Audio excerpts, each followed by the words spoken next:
এবার বাড়ি যাওয়ার টাইম হয়ে গেছে, প্রায় 11টা বাজতে যায়। এবার ফাইনাল একটা ডান্স হচ্ছে।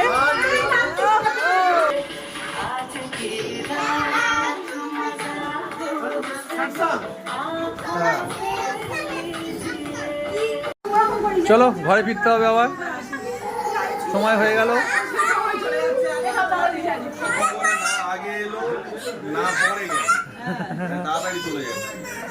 না আবার আসবো, পরের বারে তাড়াতাড়ি আসবো আবার। এবার চেষ্টা করি যত সম্ভব তাড়াতাড়ি আসার। দিদি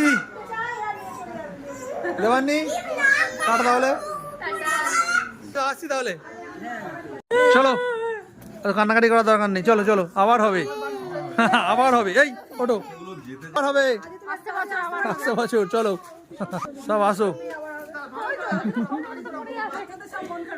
হ্যাঁ বুঝতে পারছি, বাচ্চাদের তো আনন্দ না, ওদের আনন্দ তো আমরা আনন্দ করে নিচ্ছি।